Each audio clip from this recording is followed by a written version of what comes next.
నమస్కారం.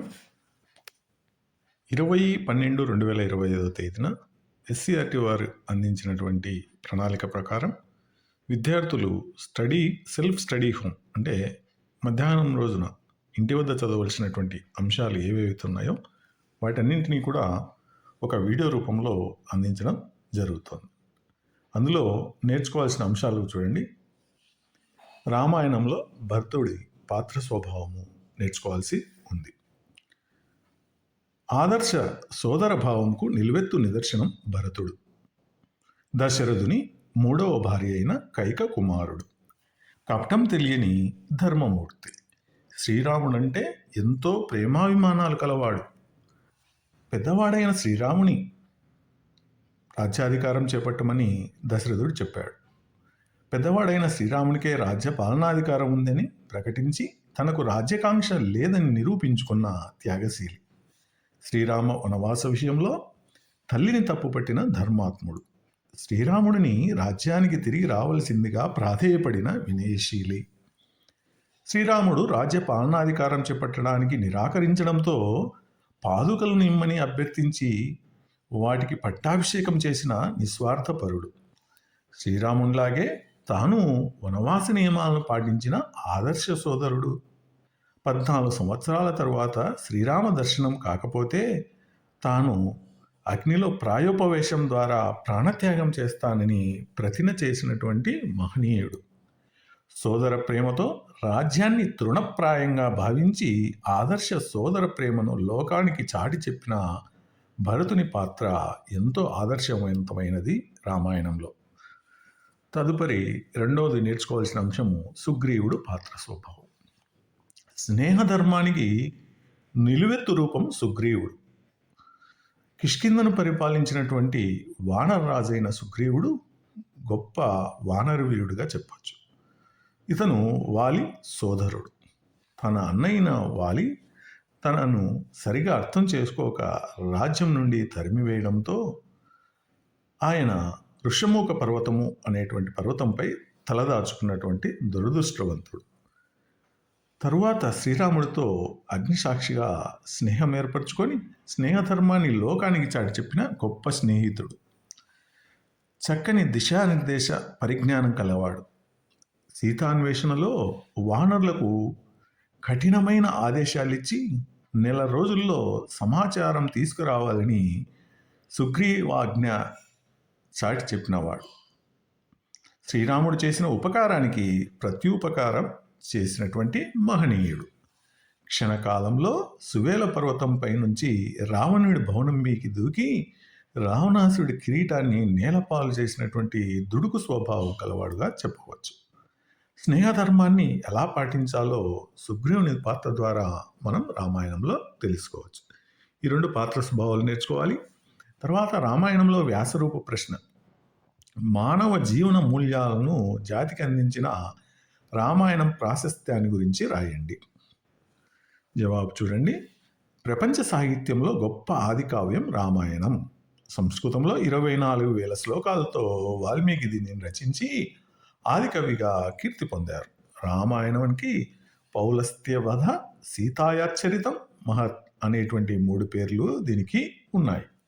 రామాయణం మానవ జీవితాలను సంస్కరించగల మహాకావ్యం. మానవ హృదయం నుండి ఎప్పటికీ చెరగని కథ.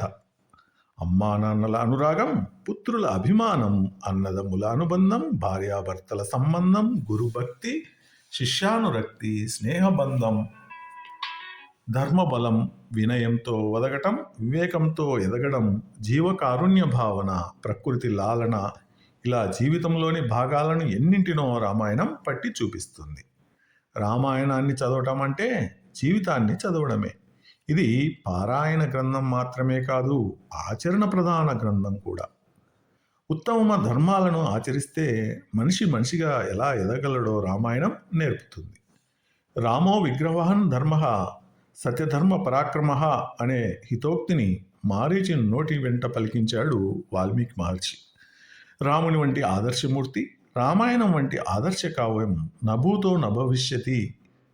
మనిషి ఉన్నంతకాలం రామాయణం ఉంటుంది. మన దేశంలోనే కాక ఇతర దేశాల్లోనూ రామాయణం కథ మనకి వినిపిస్తుంది. ఇన్ని విశిష్టతలున్న రామాయణం భారతీయ జీవన విధానానికి మార్గదర్శకమని చెప్పవచ్చు. ఇక్కడితో వ్యాసరూప ప్రశ్న పూర్తవుతుంది. తర్వాత వ్యాకరణ అంశాల్లో చదువుకోవాల్సిన అంశాలు అర్థాలు ఉన్నాయి. గీత గీసిన పదానికి అర్థం రాయండి అన్నారు ఇక్కడ. ముఖరంలో తన ముఖాన్ని చూసి పిల్లవాడు ఆశ్చర్యపోయాడు. ముఖరము అనే పదానికి అద్దం అని చెప్పొచ్చు. మనం ఎవరిని అపహాస్యం చేయకూడదు. అపహాస్యం అనే పదానికి ఎగతాళి అని అర్థం. కురుక్షేత్ర సంగ్రామంలో రుధిరం ఏరులై పారింది. రుధిరం అనే పదానికి అర్థం రక్తం. చక్కని వాక్య మనిషికి భూషణం. భూషణం అనే పదానికి అలంకారం. కానలలో క్రూరముగాలు ఉంటాయి. కాన అనే పదానికి జవాబు అడవి. పిల్లలు వేణువును ఊదుతూ ఆనందిస్తున్నారు. వేణువు అనే పదానికి పిల్లన గురోవి అని అర్థం. మన స్వప్నం సాకారం కావడానికి బాగా కృషి చేయాలి. స్వప్నం అంటే కళ అని అర్థం. ఈ వాక్యం కాస్త తర్జుమా చేసి పెట్టు. తర్జుమా అనే పదానికి జవాబు, అనువాదం. విజయం సాధించడానికి వ్యూహం అవసరం. జవాబు ప్రణాళిక. వ్యూహం అనే పదానికి ప్రణాళిక. మానవులకు ధనంపై ఆపేక్ష మంచిది కాదు. ఆపేక్ష అనే పదానికి అర్థం కోరిక.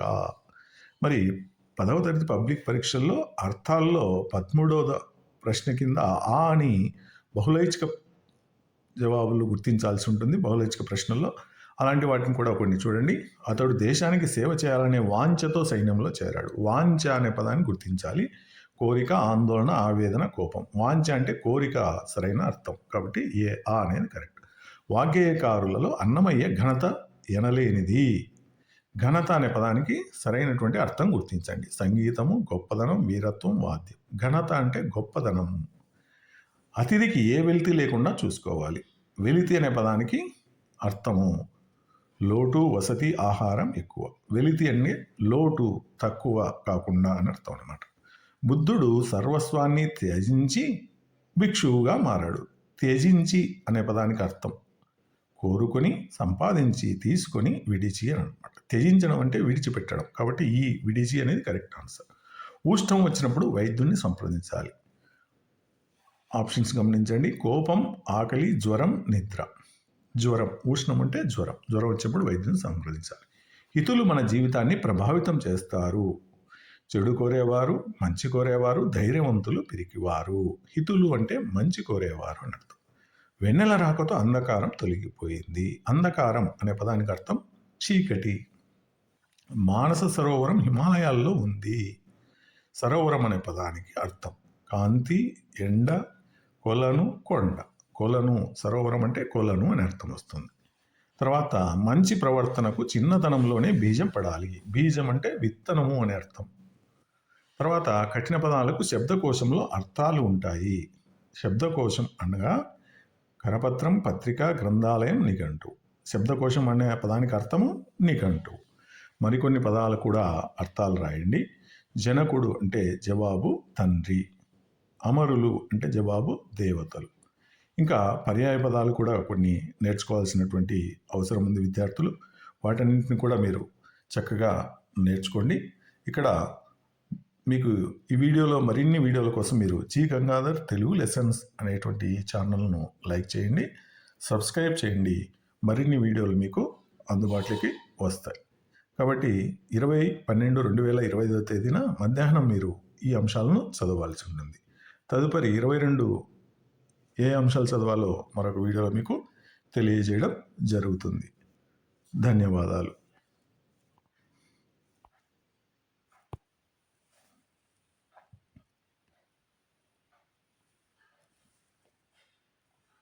12/2025 విద్యార్థులు చదవవలసినటువంటి కొన్ని పర్యాయ పదాలు చూడండి. దశరథుని పుత్రుడు శ్రీరాముడు. పుత్రుడు అనే పదానికి పర్యాయ పదాలు కొడుకు, కుమారుడు, తనయుడు ఇలా చెప్పచ్చు. జననికి జన్మభూమికి సమానమైనవి లేవు. జనని అనే పదానికి తల్లి, అమ్మ, అంబ ఇలా పర్యాయ పదాలు చెప్పచ్చు. సంపాదించిన సొమ్మును కొంత దాచిపెట్టడం మంచిది. సొమ్ము అంటే ధనము, సంపద, డబ్బు, ద్రవ్యము అని చెప్పచ్చు. దేహం అలసిపోయేలా పనిచేస్తే హాయిగా ఉంటుంది. దేహం అనే పదానికి శరీరము, తనువు, ఓడలు అని కూడా చెప్పచ్చు. గగనతలంలో పక్షి విహరిస్తుంది. పక్షి అనే పదానికి పర్యాయ పదాలు ఖగము, విహంగము. హరికీర్తనలతో భక్తులు తరించారు. హరి అనే పదానికి విష్ణువు, శ్రీహరి, శౌరి అనే పదాలు చెప్పొచ్చు. కరి రాజును మావటివాడు అదుపులో పెడతాడు. కరి అనే పదానికి ఏనుగు, గజము అని చెప్పొచ్చు. సభా వేదిక అందంగా తీర్చిదిద్దారు. వేదిక అనే పదానికి ఆసనము, అరువు, తిన్నె అని కూడా చెప్పొచ్చు. నమ్మించి కుత్తుక కోసేవారు ఉంటారు, జాగ్రత్త. కుత్తుక అనే పదానికి గొంతు, కంఠము అని చెప్పొచ్చు. ఆర్తి తొలగే ఉపాయం చెప్పేవాడే నిజమైన మిత్రుడు. ఆర్తి అనే పదానికి బాధ, దుఃఖము అని చెప్పొచ్చు. రామరావణ రణం వర్ణనాతీతము. రణం అనే పదానికి యుద్ధం, సమరం అని చెప్పొచ్చు. హృదయాన్ని గెలిచి చూడు. హృదయము అంటే మనస్సు, ఎడద అని కూడా రాయొచ్చు. కోరిక తీరాలంటే సాధన తప్పనిసరి. కోరిక అనే పదానికి వాంఛ, ఆకాంక్ష పర్యాయ పదాలు. దేవుని పూజకు పూలు అవసరం. పూలు అనే పదానికి కుసుమాలు, పుష్పాలు అని రాస్తే సరిపోతుంది. వర్షానికి అడవులే ముఖ్య వనరులు. అడవులు అనే పదానికి అరణ్యాలు, కానలు, విపినాలు అని కూడా రాయొచ్చు. రవి తామరలకు బంధువు. రవి అనే పదానికి సూర్యుడు, భాస్కరుడు అని రాయొచ్చు. దేవతలకు రాక్షసులు సుధ కోసం పాల సముద్రాన్ని చిలికారు. సుధ అనే పదానికి పర్యాయ పదాలు అమృతము, పాలు. తుమ్మిద బృందం జుంకారం చేస్తుంది. ఇక్కడ బృందం అంటే సమూహము, గుంపు అని రాయొచ్చు. రాజు క్షితిని పరిపాలిస్తాడు. క్షితి అనే పదానికి భూమి, ధరిత్రి, ధరణి, అవని ఇలా చెప్పవచ్చు. చింతలు కలకాలం ఉండవు. చింతలు అనే పదానికి దిగులు లేదా బెంగ అనేటువంటి పర్యాయ పదాలుగా చెప్పవచ్చు. ఈ విధంగా మనము ఈరోజు ఈ 20 పర్యాయ పదాలు నేర్చుకోవడం జరిగింది. విద్యార్థులు మరిన్ని అంశాల కోసం జి గంగాధర్ తెలుగు లెసన్స్ అనేటువంటి ఛానల్ను లైక్ చేయండి, సబ్స్క్రైబ్ చేయండి. ధన్యవాదాలు.